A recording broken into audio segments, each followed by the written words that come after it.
할렐루야. 여러분, 인터넷으로 주일 예배를 드리는 것도 벌써 3주를 맞이하게 되어졌는데 언제까지 우리가 이렇게 해야 할까요? 아직은 좀 더 우리가 견뎌야 된다라고 생각되어지는데 그와 동시에 우리가 준비해야 될 때가 됐습니다. 새로운 출발, 재건의 역사를 다시 써내려갈 어떤 준비를 우리가 해야 되죠. 무너져 내리는 이 나라 이민족에도 새 출발이 반드시 필요하고요, 신뢰를 다 잃어버린 정치에도 다시 시작하는 어떤 은혜가 반드시 필요하고, 겨우 숨이 깔딱깔딱 붙어있는 이 나라 경제에도 어떤 재건의 역사라는 것은 반드시 필요하다고 저는 생각합니다. 더욱이 3월이 되었는데 우리 아이들 학교도 못 가고, 그죠? 개학도 못하고 있는 이 나라 교육에도 새 출발의 은혜가 필요하다. 신천지 이만희의 폐해에도 어느 정도 우리는 혀를 차고 쯧쯧쯧 그렇게 합니다만, 도대체 이 나라 인권, 이상한 인권 때문에 구속도 못하고 강제 집행도 못하는 아주, 저는 그렇게 기형적인 법치에도 어떤 새로운 출발이 필요하고, 더 나아가서 각 가정에 무너져 내리는 어떤 건강이 있다면 건강의 새 출발도 필요하고, 더욱이 피폐해진 우리 개개인의 영성에도 다시 시작하는 은혜가 필요한 줄 믿습니다. 오늘 우리가 펼쳐든 이 느헤미야서는 예루살렘 형편이 그랬잖아요. 다 허물어진 벽돌 말고는 아무것도 없는 그런 상황 아닙니까? 널브러져 있는 상황 아닙니까? 그럼에도 불구하고 위대한 성벽 재건의 역사를 이루었던 거예요. 느헤미야가 이루어낸 이 성벽 재건의 역사가 얼마나 드라마틱했으면 느헤미야서 전체가 다 그 얘기다. 다 그 얘기. 자, 얼마 만에 이 드라마틱한 성벽 재건의 역사를 이뤘다고 말하는가? 자, 여러분의 눈으로 확인하는 의미에서 같이 한번 읽어보십시다. 같이 시작. 성벽 역사가 52일 만인 엘루월 25일에 끝나매. 자, 성벽 재건이 얼마 만에 끝났다고요? 성벽 역사가 52일 만에 끝났다 그러는 거예요. 여러분, 이게 어떻게 가능했을까요? 우리가 지난주부터 느헤미야서를 살피고 있는데 왜 느헤미야서인가? 다시 시작하고 이렇게 세야 될 것 그거 알겠는데, 우리가 새 출발이 필요하다는 것도 다 알겠는데 어디서부터 재건을 시작해야 할까? 막막하잖아요. 근데 느헤미야서는 우리에게 이 부분에 대해서 해답을 제시해 주는 거예요. 황폐하고 불탄 것들, 그걸 붙들고 처량하게 앉아있는 것이 아니라, 수치를 깔고 뭉개고 있는 것이 아니라, 오늘 성경이 가르쳐주는 이 새 출발, 재건의 원리를 함께 깨달아서 다시 한번 새롭게 나아가는 하나님의 종들 될 수 있기를 주 예수 이름으로 축원합니다. 축원합니다. 자, 느헤미야가 어떻게 시작했는가? 재건의 출발이 어떻게 됐는가? 따라 하십시다. 동료로 시작하였다. 동료로 시작하였다. 자, 1절에 보니까, 1장에 보니까 느헤미야가 고국의 상황에 대한 소식을 접하였습니다. 그래서 오랫동안 앉아서 수일 동안 울고 금식하고 기도했습니다. 이 기도했던 느헤미야에게 어떤 일이 벌어졌느냐? 우리 금요일날 우리가 다 살폈었어요. 자, 금요일날 제가 다시 설교를 다 할 수는 없고, 2장에 보니까 하나님께서 이방 왕이었던 이 아닥사스다 왕의 마음을 그냥 움직이가지고 허락이 떨어지도록, 거기다 필요한 물자까지 다 그냥 제공받고 안전한 여정이 되도록 어떤 그런 것들도 다 보장받고 역사해 주셨죠. 그렇게 역사해 주셨습니다. 그렇게 해서 도착한 예루살렘이었던 거죠. 진짜 꿈에도 그리던 예루살렘이 아니겠습니까? 조상적부터 말로만 듣던 그 예루살렘 아니겠습니까? 그 예루살렘에 도착한 이 느헤미야가 백성들에게 뭘 했느냐가 중요해요. 자, 백성들에게 뭘 말했는가? 17절 말씀 또 읽도록 하십시다. 시작. 우리가 당한 공경은 너희도 보고 있는 바라. 예루살렘이 항폐하고 성문이 불탔으니 자, 예루살렘 성을 건축하여 다시 수치를 당하지 말자 하고, 자, 성벽 재건이란 이 위대한 여정, 대장정을 출발하는 이 순간에 딱 됐는데, 느헤미야가 어디에 초점을 맞춘지 보십시오. 내가 하겠다가 아니에요. 내가 왕의 어떤 조서도 받아왔고, 지금 건축 자재도 다 받아왔고, 지금 그건 내가 하겠다가 아니에요. 뭐라고 얘기하냐? 자, 쉽게 말해 Let's go 하는 거예요. 같이 하자라는 거예요. 같이 건축에 임함으로 말미암아 이 수치를 다시는 당하지 말자라 그렇게 말하는 거예요. 여러분, 느헤미야가 재건에 성공할 수 있었던 것은 독불 장군이 아니었기 때문인 거예요. 바로 동력에 성공했기 때문인 거예요. 이렇게 백성들을 설득합니다. 설득했더니 백성들이 어떻게 반응하냐? 18절에 보니까 그들의 말이 일어나 건축하자 하고 모두 힘을 내어 이 선한 일을 하려 하며, 자 일어나 막 건축하자, 해보자, 우리 할 수 있다, 한번 힘을 모아보자, 이 선한 일을 하자, 이렇게 온 백성이 들고 일어나게 된 거예요. 할렐루야. 여러분, 하나님의 일은 혼자 힘으로 되어지는 것이 아닌 줄 믿습니다. 철저하게 준비된 지도자 필요합니다. 그리고 그 지도자와 함께하는 동력이 있을 때 하나님의 역사는 이루어지게 되어지는 거예요. 여러분, 우리도 마찬가지잖아요. 목사는 여기서 설교합니다만 예배당 문도 닫혔고 주일학교 교육도 그렇고 다음 세대 양육하는 것도 그렇고 양육과 훈련도 지금 다 중단돼 있고 전도 다 막혀 있고 선교 더 심각하고, 지금 이와 같은 상황 속에 진짜 겨우 뭐랄까, 예배, 그것도 온라인으로 예배드린 것 목숨줄 하나 붙어있는 것처럼 까딱까딱 하는 그런 상황 속에 다 다시 시작해야 되잖아요. 하나하나 다시 시작해야 하는데, 여러분 부탁드립니다. 저와 함께, 경산중앙교회 그래도 담임 목사잖아요, 지도자잖아요, 저와 함께 다시 일으켜 세우는 이 아름다운 동력에 나서는 하나님의 종들 될 수 있기를 주 예수 이름으로 축원합니다. 그냥 팔짱 끼고 어이 잘하네 뭐 그게 아니라, 어디 보자 한번 볼까, 이게 아니라 같이 함께. 그런데 여러분, 이런 동력을 이루려면 반드시 필요한 게 있어요. 첫 번째는 지도자의 꿈이 필요해요. 입을 열어가지고 느헤미야가 한 천마를 볼까요? 다시 볼까요? 제가 한번 읽어볼게요. 그들에게 이르기를 우리가 당한 공경을 너희도 보고 있는 바라. 예루살렘이 황폐하고 성문이 불탔으니 자 예루살렘 성을 건축하여 다시 수치를 당하지 말자고. 지금 뭐 하고 있는 거예요? 꿈을 심고 있는 거예요. 비전을 심고 있는 거예요. 지금은 약간 평가가 좀 나눠지긴 합니다만은 제가 좋아하는 중동의 지도자 한 명 있습니다. 두바이의 셰이크 무하마드라는 사람인데, 여러분 원래 두바이라는 곳이 사막에 그냥 먼지 풀풀 날리는 모래 그런 곳이잖아요. 거기에 이제 아랍에미레이트의 연방 토호국 중에 하나임에 불과했습니다. 대부분이 그냥 버려진 땅이 아무 쓸모없는 가난한 그냥 시골 어촌에 불과했었어요. 근데 이걸 완전히 뒤집어 놓고 변화시켜 놨잖아요. 그럼 어떤 분은 그럴 거예요. 석유 안 나나, 석유. 맞아요. 아랍에미레이트는 엄청난 산유국 맞습니다. 그러나 두바이는요, 아랍에미레이트의 토후국, 그러니까 뭐라고 해야 되나, 우리 식으로 말하면 일종의 지방자치인 셈인 거예요. 아부다비는 엄청난 그 석유가 나오는 곳입니다. 근데 두바이는 거의 아무것도 없는 거예요. 정말 가난한 어촌 마을에 불과한, 물고기 뭐 잡아서 팔아먹고 뭐 이런 것밖에 안 해요. 근데 지도자를 제대로 만나니까 어떻게 바뀌게 됐냐? 여러분 잘 아시죠? 연평균 온도가 40도, 섭씨 40도로 오르락내리락 하는데 거기에 스키장을 만들어 놨잖아요.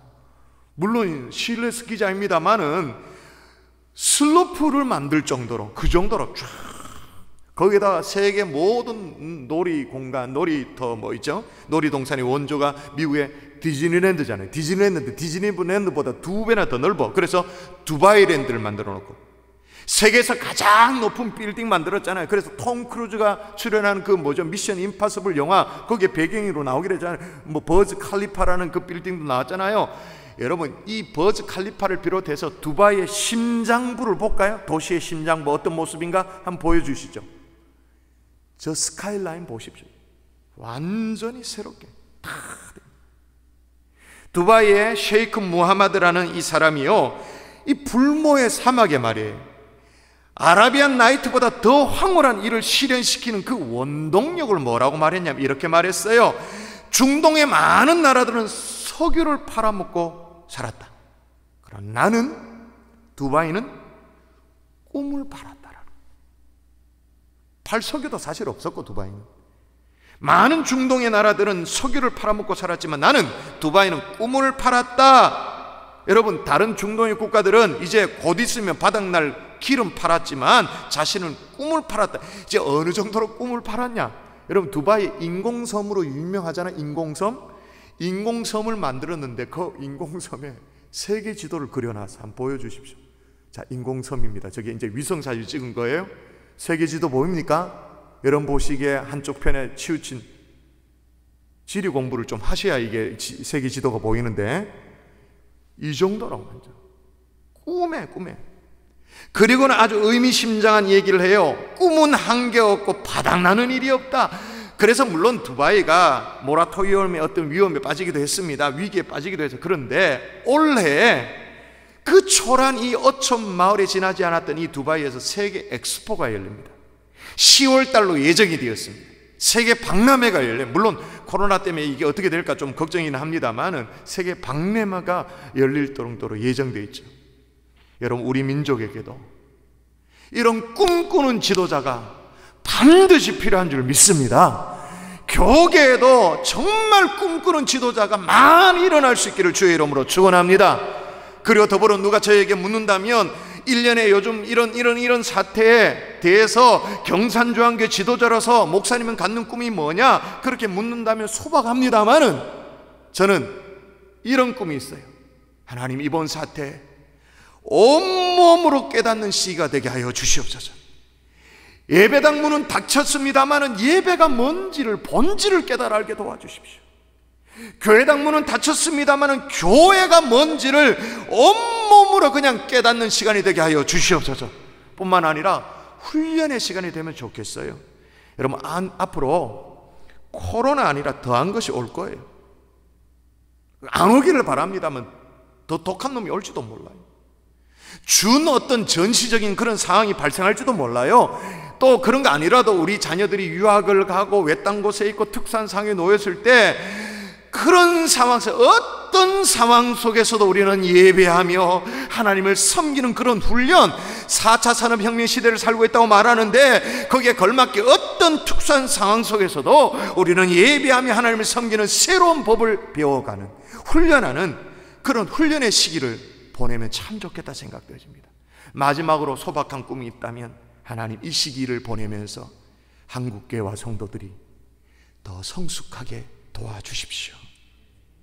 주변을 돌아볼 줄 아는, 나눔과 섬김을 할 줄 아는, 실천할 줄 아는 그 기회로 삼을 수 있도록 주님 도와주시옵소서. 여러분, 제가 갖는 이런 꿈은 어떻습니까? 좋으시죠? 여러분, 이 꿈에 함께 동력하는 하나님의 종들 될 수 있기를 한 번 더 주의 이름으로 축원합니다. 또 하나 동력을 이루기 위해서 필요한 것이 있다면 두 번째는 조직화가 필요해요. 조직화. 오늘 본문을 보면 금방 알아요.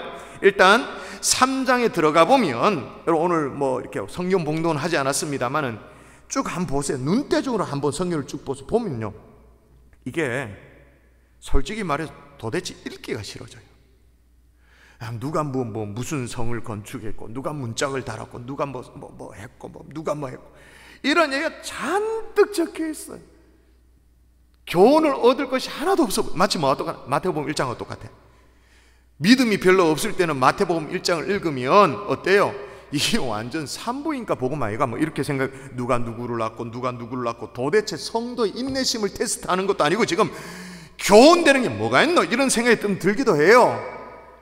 그런데 여러분, 여기에 징후가 있어요. 느헤미야 3장을 쭉 읽다 보면 성벽 재건에 동참했다라는 사람이 75명이 쭉 기록이 나옵니다. 부족의 대표점 되어 보이는 사람들의 쭉 이름이 나오는데 거기다가 여기에 등장하는 사람들의 직업만 해도 무려 15개 이상의 직업, 다양한 직업이 나옵니다. 거기다가 75명의 명단들이 쭉 이제 다시 39개의 어떤 작은 그룹으로 그룹핑되어 쭉 나옵니다. 그러므로 느헤미야는 기도의 사람이었을 뿐만 아니라 또 비전, 꿈의 지도자였을 뿐만 아니라 탁월한 조직가였던 거예요. 조직력이 있었던 사람. 여러분, 기도실에서 엎드려서 기도하는 느헤미야의 모습 그거 하고 조직을 관리하는, 시스템을 움직이는 니의 모습, 이 두 개가 이게 좀 이해가 됩니다. 하나님 도와주십시오. 하나님 이 민족을 살려주셔야 돼요. 그렇게 기도하는 이 느헤미야의 모습하고 다 시스템을 가지고 조직 관리하는 느헤미야의 모습, 이게 매칭이 잘 되냐 말이에요. 보통 잘 안 될 거예요. 잘 안 될 거예요. 비교적 기도 많이 하는 사람이 조직은 또 허술합니다. 조직력이 없으면, 조직화가 되어 있지 않으면 꿈이 있어도 이건 뭐 뜬구름을 잡는 것처럼 그렇게 끝날 때가 많아요. 이건 중구난방이에요. 또 예수쟁이들이 얼마나 또 말을 잘합니까? 그죠? 말만 하다가, 비판만 하다가 아무것도 실현시키지 못하고 그냥 끝나버려요. 근데 여러분, 모세를 보십시오. 이스라엘 백성들을 인도하다가 혼자 막 낑낑 됩니다. 나중에 그냥 쓰러질 지경이 되어졌습니다. 모세의 장인이 뭐라고 호통을 칩니까? 같이 한번 읽어볼까요? 자, 모세의 장인 시작. 모세의 장인이 그에게 이르되 내가 하는 것이 옳지 못하도다. 너와 함께한 이 백성이 필경 기력이 쇠하리니 이 일이 내게 너무 중함이라 내가 혼자 할 수 없으리라. 자, 잘 보세요. 저기 보면 모세의 장인이 그에게 이르되 네가 하는 것이 뭐하다고 말합니까? 옳지 못하다. 조직화를 할 수 있느냐 없느냐는 옳고 그름의 문제가 될 만큼 옳지 못하다고 말하잖아요. 그래서 뭐라고 천부장, 백부장, 50부장, 10부장 그렇게 하라는 거예요. 초대교회도 마찬가지잖아요. 7집사 세울 때 똑같은 원리잖아요. 여러분, 이 적용으로 우리가 아직 교회 시설 사용은 중단되어졌습니다만은 구역 모임은 이제 개강합니다. 아무도 아멘을 안 하셨습니다. 다시, 구역 모임은 개강합니다. 물론 온라인으로 개강하는 거예요. 구역을 조직화해서, 여러분 이미 다 만드셨죠? 카톡이라든지 온라인 어떤 SNS 구역 모임방을 다 만드셨을 거예요. 그렇게 조직화를 해가지고 이제 은혜 나눔부터 시작하는 거예요. 금요일 받은 말씀에 대한 은혜 나눔, 주일날 받은 말씀에 대한 은혜 나눔. 여러분, 양육과 훈련, 이 제자반과 또 양육 성장반, 또 이렇게 우리 사역반에서는 벌써 지난주부터 이 나눔을 시작했는데 이게 얼마나 유익하냐면요, 지난 주일이었어요. 2부 예배를 마치고 제가 3부 예배를 준비할 때였거든요. 그런데 원래 사역반, 여사역반 집사님 가운데 이제 사역반 단톡방에 이런 사진 올려주세요. 사진 한번 보여주십시오. 저 올려놨어요. 그래서 저는 처음에 이거 쓱 볼 때 혼자 예배드리면 좀 쓸쓸하다 이런 생각했어요. 그래서 이제 카톡방에 올라왔으니까 사진이 작잖아. 이걸 좀 이렇게 좀 확대하려고 보는데 이런 글이 이내 올라오는 게 뭐라고 하냐면, 안내하고 싶어 평소처럼 명찰 달고 예배를 드리는 저를 이해하기 힘들다는 표정의 남편이 곧 이해하게 되리라고 믿고 기도합니다 라는 글이 올라요. 그 자세히 보니까 명찰을 달았어. 노란 거. 제가 이걸 보고는 빵 터진 거죠. 막 배꼽자가 막 어쩔 줄 몰라 했는데, 근데 그 다음에 금방 눈물이 주르륵 흘러요. 막 웃다가 와, 명찰, 와, 집사님 대박이다 막 이렇게 하다가 눈물이 주르륵 흘러요. 성도의 마음이 이런 거구나. 여러분, 은혜 나눔이라는 게 이런 거예요. 이런 거. 일주일에 공식적으로 2번 은혜 나눔을 하는 거예요. 금요 또 주일 필요한 기도 제목도 나누면서 할렐루야, 아멘 좀 하세요. 할렐루야. 이렇게 흩어져서 예배하는 것이 언제까지 해야 될지 모르겠습니다만은 다시 반가운 얼굴을 대면하여서 만나서 우리 같이 은혜를 나눌 때까지 어떻게 해요? 조직화해서 하는 거예요. 할렐루야. 그래서 오합지졸이 아니라 잘 준비된, 잘 조직화된 하나님의 일꾼으로 준비될 수 있기를 주 예수 이름으로 축원합니다. 자, 이렇게 재건이 시작되어졌습니다. 자, 그러면 무엇부터 재건했는지를 볼까요? 무엇부터? 따라하십시다. 예배부터 회복하였다. 여러분, 예루살렘에 도착한 이 느헤미야는요, 아무에게도 말하지 않고 밀행을 떠나는 거예요. 그것도 밤에 말을 타고. 여러분, 예루살렘 성 지도를 좀 보여주시면 한번 볼까요? 11절부터 16절까지 내용이 다 그 내용인데, 이제 쭉 이제 뭐랄까 순찰 같은 걸 떠나는 거죠. 지도 중간 위쪽에 보면 골짜기 문이 나옵니다. 이제 여기서 말을 타고 이제 쭉 갑니다. 그래 아래로 내려와서 무너진 성벽을 바라보며 쫙 아픈 마음이 있었어요. 그래서 이제 어디까지? 분문에 이르렀어요. 분문. 아까 우리 조인신 목사님 성경 봉독할 때 버벅거렸던 대목이죠. 분문 이르렀어요. 분문 무슨 말이에요? 똥문이에요. 똥문. 온갖 그냥 쓰레기, 막 거기에 보면 그 근처가 흰놈의 골짜기, 그곳이잖아요. 그리고 돌아가지고 샘문, 예수님이 눈을 뜨게 해준 그 실로암 못이 있는 곳이 이 샘문이잖아요. 그리고 곧장 더 올라가려고 했는데 너무 황폐한 거야. 말을 타고 갔는데 더 이상 진도를 못 나가. 이건 완전 말발 디딜 틈도 없었던 거죠. 그래서 이제 이렇게 중단하는. 그래도 그는 아무에게도 말을 하지 않고 지도자로서 완벽한 이제 상황 파악을 합니다. 그리고 경고망동하지 않아요. 자, 지도자의 면모를 볼 수 있잖아요. 그리고 백성들과 함께 자, 이제 성벽 재건의 역사를 이룹니다. 시작합니다. 어디서부터 시작했는가? 자, 3장 1절. 자, 보십시다. 같이 시작. 그때 대제사장 엘리야십이 그의 형제 제사장들과 함께 일어나 양문을 건축하고 성별하고 문짝을 달고 또 성벽을 건축하여 한메아 망대에서부터 하나넬 망대까지 성별하였고, 제일 먼저 어디입니까? 예루살렘 성 어디에서 재건이 시작됐다고 말해요? 자, 다시 예루살렘 성벽 지도 보여주십시오. 다시 보십시오. 자, 양문이라고 말하는데 양문이 어디 있어요? 중간 위쪽에 있잖아요. 여러분 아까 기억나십니까? 샘문까지 왔어요. 샘문까지 왔는데 말이 더 이상 나아갈 수 없을 정도로 황폐된 그 위에요. 그럼 굳이 왜 양문에서부터 재건을 시작했는가? 왜 양문이 기준이 되어져서 그렇게 했는가? 왜 그랬는가? 다시 재건이 참 어려운 상황인데도 불구하고 여러분, 이 예루살렘에 이 양문을 통해서 성내로 쭉 들어오면 어디를 만나게 되어지죠? 예루살렘 성전. 그러므로 이 양문으로 예루살렘 성전에 사용되었던 이 제물이 통과되는 문이죠. 그죠? 그래서 이름이 뭐예요? 문 이름이 양문, 양문. 다시 물어보십시다.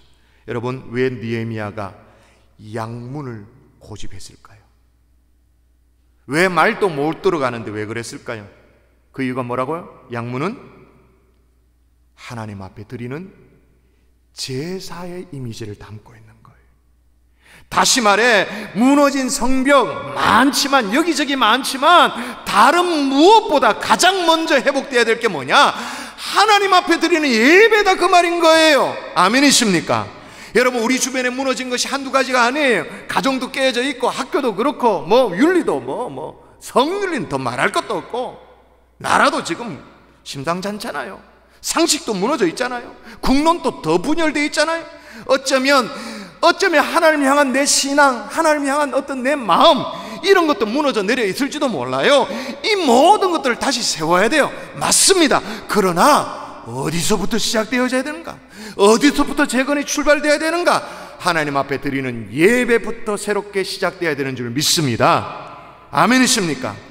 제가요, 인터넷 예배를 드리면서 공교롭게 제가 확인하게 된 것이 있었어요. 지난주 3부 예배 기준으로 말씀을 드리면, 지난주 3부 예배 이제 예배에 접속된 이 접속자 건수가 한 예배 시작될 때쯤이었어요. 이제 시작돼서 찬송 이렇게 할 때 한 600건 정도 그렇게 됐어요. 근데 2부 예배, 지난주 2부 예배 피크가 몇 건이었냐? 1000건이 넘어갔어요. 무슨 얘기죠, 그게? 400가정은 역시 예배 지각만 그런가? 아니에요. 설교가 진행될 때는 이제 접속이 1000건이 넘어갔습니다. 이제 설교 후 찬송이 시작되어졌습니다. 합심기도 시작되었습니다. 900건으로 떨어졌습니다. 100가정이 사라졌어. 이건 100가정인 거잖아요.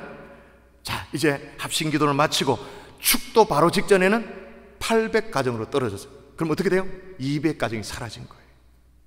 아마 지난주에 축도 전에 3.1절을 맞이해서 우리가 과거에 찬미가 있었던 그 찬송가 14장, 사실은 이 애국가가 14장이니까 우리 정말 3.1절에 다 같이 불러보십시다 그러면서 동해 물과 백두, 하나님이 보호하사 우리나라 만세 불렀는데, 어떤 사람은 그럴 거, 오, 지난주에 애국가 불렀나? 그런 사람도 있을 거예요. 빠져나간 사람. 어쩌면 이렇게 오프라인으로 예배를 드리나 온라인으로 예배를 드리나. 어떻게 이렇게 똑같은지. 똑같이 지각하고, 똑같이 축도 전에 먼저 도망가고, 예배를 가벼이 여기는, 여러분, 이런 상황 속에 우리가 뭘 지적한단 말입니까? 이 시대에 우리가 뭘 탓한 말이에요? 누구의 잘잘못을 따진단 말이에요? 우리 그리스도인으로서 당연한 그 예배 자리도 제대로 못 지키는데 누구를 향해서 우리가 또 분노를 한단 말이에요? 안 그래요? 여러분, 우리가 드리는 예배는 단순한 종교 행사가 아닙니다. 어떤 강연을 듣고 이렇게 마우스 쭉 끌고다가 그냥 쭉 이어서 그냥 설교 들으면 됐다, 그런 게 아닙니다. 그냥 순서를 마치는 그게 아닙니다. 여러분, 살아계신 하나님을 만나는 예배, 그 하나님이 받으시는 예배, 그게 우리의 예배인 줄 믿습니다. 그래서 여러분, 제가 종교 행사로서의 예배와 하나님이 받으시는 이 예배를 구분하기 위해서 자주 사용하는 표현이 있어요. 경배가 있는가? 그 속에 경배가 있는가? 그저 순서만 지나가는 그 예배 말고 정말로 예배가 예배되어지기 위해서 경배가 있는가? 여러분, 이 경배가 되기 위해서는요, 오늘 1절 말씀해 보니까 양문을 건축할 때만 특별하게 사용한 단어가 있습니다. 표현이 있습니다. 다른 건축 현장에는 나오지 않아요. 유독 이 양문 그 일대에만 이 표현이 나옵니다. 제가 한번 읽어볼 테니까 여러분 잘 보세요. 자, 그때 대제사장 엘리야십이 그의 형정 제사장과 함께 일어나 양문을 건축하여 성별하고 문짝을 달고 또 성별을 건축하며 한메아 망대에서부터 하나넬 망대까지 성별하였고, 성별하였고, 성별, 다시 말하면 뭐예요? 거룩하게 구별하였다, 그 말인 거죠. 그러므로 여러분, 우리가 드리는 이 예배가 경배가 되기 위해서 반드시 필요한 게 뭐예요? 구별인 거죠. 성별인 거죠. 예배에 임하는 우리의 태도의 어떤 구별, 시간의 구별, 하다못해 여러분이 준비하는 예물과 어떤 옷차림의 구별, 앞에 보여드린 그 여집사님, 제가 빵 터졌다고 눈물이 주르르 흘렀다는 그 여집사님 사진처럼, 여러분, 그래서 여러분, 지난주부터 우리가 온라인으로 인터넷으로 예배를 드리더라도 예배 예절이라는 게 있다라고 해서 말씀을 드리고 있죠. 한번 보여주십시오. 우리 교회 좀 소개하고 있는데 쭉 있습니다만 스텝 1에서부터 스텝 5까지 있죠. 스텝 1은 뭐냐? 예배 20분 전 깔끔한 복장으로 성경과 헌금을 미리 준비합니다. 스텝 2가 뭐냐? 예배 10분 전 가족과 함께 모여 인터넷 예배에 접속합니다. 스텝 3번째가 뭐냐? 예배 5분 전 주보, 그러니까 홈페이지 있잖아요. 주보를 통해 미리 순서를 익혀두고 흘러나오는 찬양에 맞춰서 묵상하며 예배를 준비합니다. 스텝 4번째가 뭐냐? 같이 한번 읽어볼까요? 다 보이시죠? 같이 시작. 모든 예배의 순서와 헌금 시간은 하나님께 드리는 것이므로 영과 진리로 드립니다. 5번째, 예배를 마친 후에 바로 흩어지지 말고 빨딱빨딱 일어서서 가지 말고 가족과 은혜 나눔 시간을 갖는다는 거죠. 여러분, 성별되고 구별된 예배로 예배부터 재건할 수 있기를 주 예수 이름으로 축원합니다. 독불 장군이 아니라 동력으로 말미암아 성벽 재건이 시작되었습니다. 그리고 예배부터 재건되어졌습니다. 이렇게 시작된 성벽 재건, 어떻게 이걸 진행해 갔는가? 이걸 어떻게 했냐? 격려하며 진행했던, 격려하며. 자, 물어보십시다. 느헤미야서를 누가 기록했을까요? 멀리 갈 것도 없듯이 1장 1절에 보면 하갈의 아들 느헤미야의 말이라, 그래, 느헤미야라고 적혀져 있죠. 그러면 느헤미야서에 누구에 대한 기록이 가장 많아야 될까요?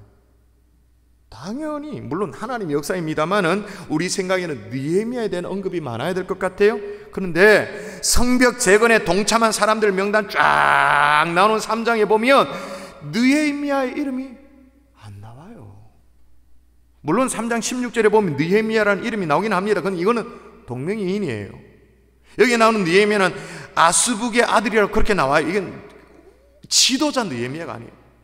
여러분, 3장의 성벽 재건의 사역에 동참했던 수많은 사람들 이름이 나옵니다만 느헤미야 자신의 이름은 전혀 거론조차 되어지지 않아요. 왜 그랬을까요? 자기 이름에 대해서 왜 이렇게 인색했을까요? 물론 자기가 헌신한 거잖아요. 왜 그랬을까요? 다른 사람을 세워주고 있는 거죠. 다른 사람들을 격려해주고 있는 거예요. 느헤미야는 이처럼 다른 사람을 세워주는 격려자가였던 거예요. 그런 지도자예요. 여러분, 아무리 힘들고 어려워도, 어려운 사역이라 할지라도, 어려운 상황이라 할지라도 서로 세워주면, 격려하면 이 어려운 시간 통과하게 되는 줄 믿습니다. 여러분, 지난 목요일에 시청에 가서 우리 이웃사람 특별 헌금을 이제 전달했잖아요. 그리고 우리 교역자 직원들이 준비한 비타민을 전달하고 하니까, 격려하니까요, 진짜 좋더라고요. 우리 온 성도들이 그걸 다, 참 목사는 어떠면 복이야. 이렇게 서로 격려하는 걸 대표성을 가지고 할 수 있는 그런 복이 있잖아요. 진짜 얼마나 마음이 따뜻해. 진짜 여러분, 운동 경기 가운데 카누를 아시잖아요. 카누 가운데 9명이 한 팀을 이룹니다. 오른쪽에 4명 이제 배에 있고, 또 왼쪽에 4명, 그리고 그 가운데 한 명이 승선을 해요.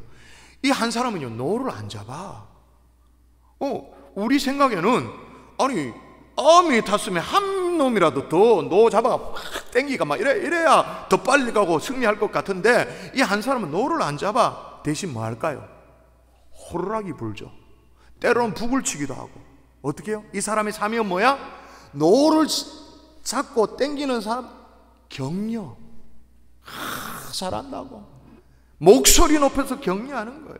격려할 때 훨씬 더 빨리 가더라고요. 실제로 실험을 했어요. 9명이 땡길 때랑 8명이 땡기고 한 사람이 계속 격려했을 때 더 빨리 가는 어느 쪽이? 8명이 땡기고 한 사람이 격려할 때. 여러분, 나 자신은 좀 드러나지 않더라도 다른 성도들, 다른 지체들을 더 세워줄 줄 아는 격려자가 될 수 있기를 주의 이름으로 축원합니다.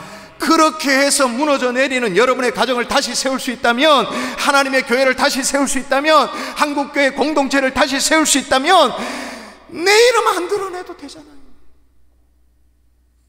내 이름 안 나타나도 되는 거 아니겠어요? 가정이 세워지면, 교회가 세워지면. 말씀의 결론을 맺겠습니다. 다시 세우고 싶은 거 있으시죠? 다시 일으켜 세우고 싶은 거 있으시죠? 재건의 출발은 혼자 할 수 없습니다. 동력이 필요합니다. 하나님 안에서 같이 지도자와 함께 꿈을 꿀 수 있기를 바랍니다.